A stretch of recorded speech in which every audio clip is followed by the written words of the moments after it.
Bienvenue à ce nouveau numéro de Washington Bureau. Cette semaine, nous revenons sur le sommet de l'OTAN.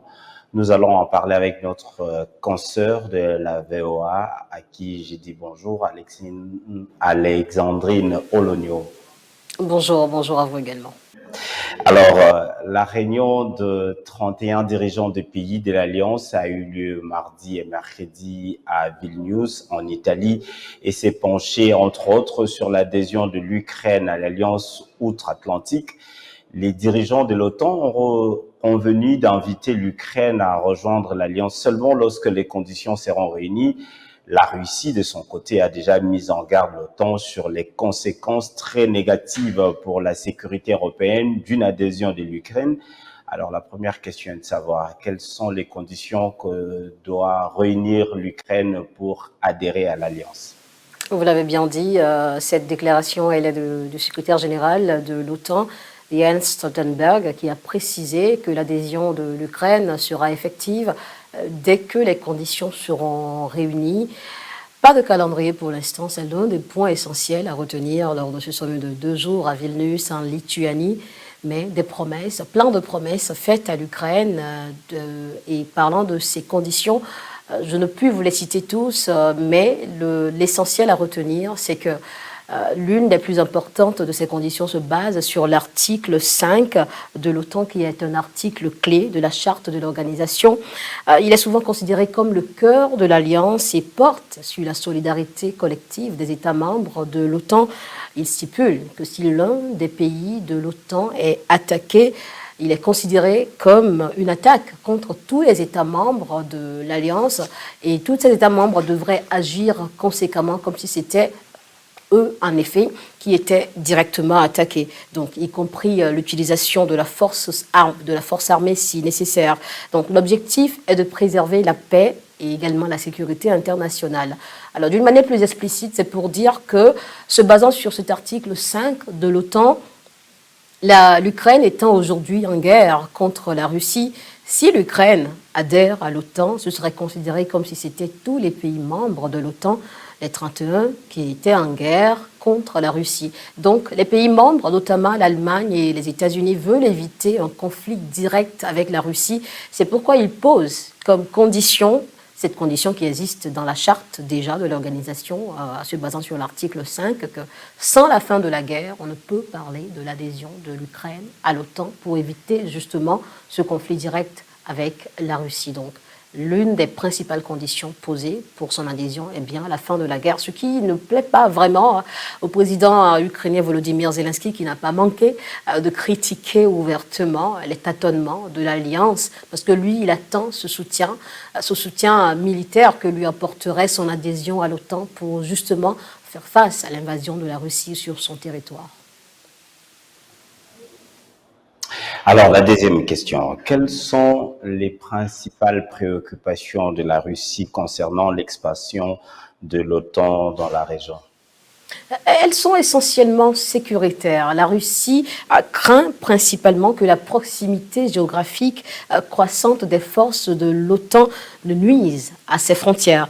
Depuis la fin de la guerre froide, l'OTAN s'est élargie vers l'est de l'Europe en intégrant plusieurs pays de l'Europe de l'Est, des pays qui étaient auparavant membres de l'alliance militaire de l'Union soviétique. Donc n'oublions pas, il faut préciser également que l'une des raisons de la création de l'OTAN était de contenir l'expansion soviétique après la Seconde Guerre mondiale. Donc la présence militaire de l'OTAN à proximité des frontières russes est perçue du côté de la Russie comme étant une menace de la sécurité nationale russe. Il faut également préciser que l'élargissement de l'OTAN est perçu comme une tentative de l'Alliance de s'immiscer dans la sphère d'influence traditionnelle de la Russie. Donc c'est ce que veut éviter la Russie, qui considère les pays de l'ex-Union soviétique, comme par exemple l'Ukraine et également la Géorgie, comme étant dans sa zone stratégique, et considère leur adhésion potentielle à l'OTAN comme une menace directe à sa sécurité. L'OTAN s'élargit. On a parlé de la Suède lors de ce sommet dont l'adhésion on peut dire maintenant que les choses faites, vu que la Turquie, qui s'opposait notamment à cette adhésion, a donné son accord de principe lundi dernier. Donc, avec l'entrée de la Suède, la Hongrie également qui se prépare et l'Ukraine aussi qui espère être le 33e membre de l'OTAN. L'OTAN s'élargit et la Russie tout simplement craint pour la sécurité de ses frontières, d'où sa mise en garde contre l'adhésion de l'Ukraine dans l'Alliance. Alors, est-ce qu'on peut dire que l'Ukraine adhérera de façon pleine et entière quand il y aura un cessez-le-feu ou un traité de paix? S'il y a un cessez-le-feu, parce que pour l'instant, on ne parlerait pas d'utopie, mais les experts n'y croient pas trop. Parce que l'invasion russe continue. Pas plus tard qu'hier nuit, la Russie, suite à sa menace, suite à sa mise en garde contre l'adhésion de l'Ukraine dans l'Alliance, a fait pleuvoir une pluie de missiles sur l'Ukraine. Donc l'invasion est toujours en cours, la guerre est toujours en cours.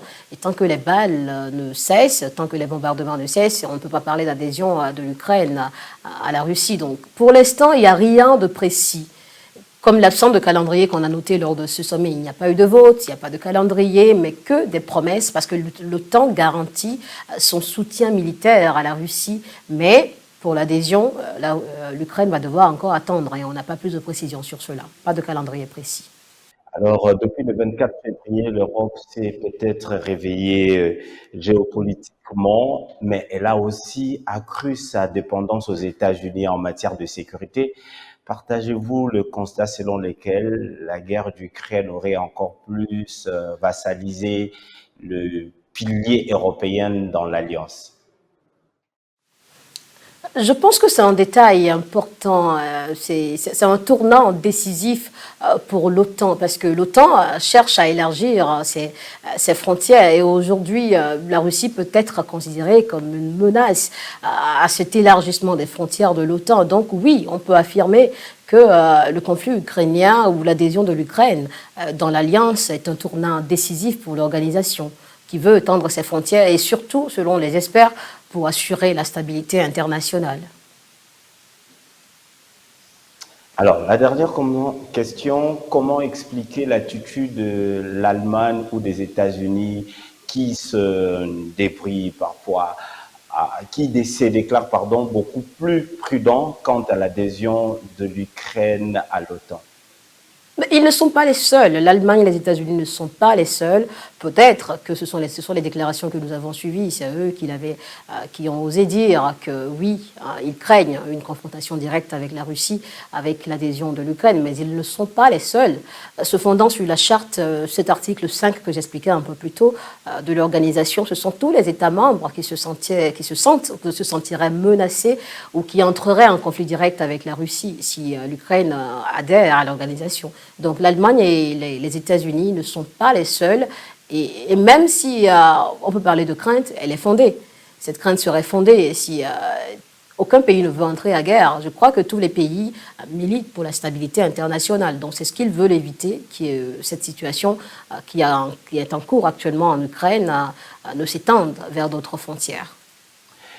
Merci beaucoup Alexandrine Olonio pour toutes ces précisions et je dis à la semaine prochaine pour un autre numéro de Washington Bureau. Merci à vous.